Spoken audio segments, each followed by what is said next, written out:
Hai semua, kembali lagi dalam Rasa Flick. Hari ni kita nak tunjukkan cara untuk membuat kek keju Tom and Jerry. Kek Tom and Jerry ni mempunyai 3 gabungan filling yang berbeza, iaitu Oreo, coklat dan juga cheese. Sedapnya. Jom kita mula. Mula-mula dengan menggunakan teknik double boil, kita panaskan 180 gram coklat putih. Jangan masak coklat putih terlalu lama, nanti jadi berketul. Kemudian kita masukkan 1 sudu kecil pewarna makanan kuning. Gaul kedua-dua bahan tersebut hingga sebati.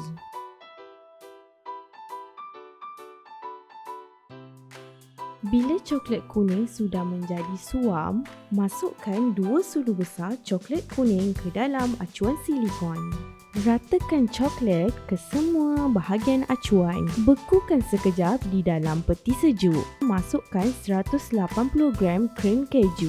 Pukul krim tersebut hingga menjadi kental.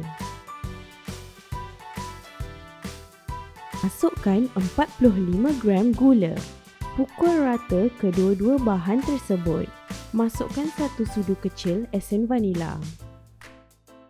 Dengan menggunakan teknik kaut balik, gaulkan campuran hingga sebati. Sediakan 160 gram krim putar tenusu. Pukul krim putar tenusu dalam bekas yang lain sehingga kental.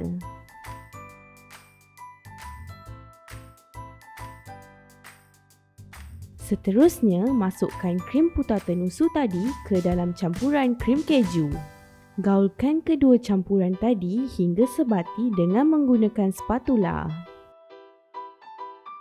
Seterusnya, sediakan 70 gram coklat gelap cair dan biskut Oreo yang telah dihancurkan. Bahagikan campuran krim keju ke dalam 2 mangkuk tadi dan gaul rata. Gaul 2 bahan ni hingga sebati.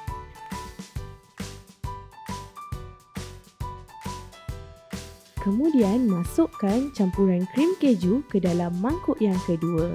Gaul campuran tersebut hingga sebati. Seterusnya, keluarkan acuan daripada peti sejuk. Masukkan 3 sudu besar campuran Oreo ke dalamnya.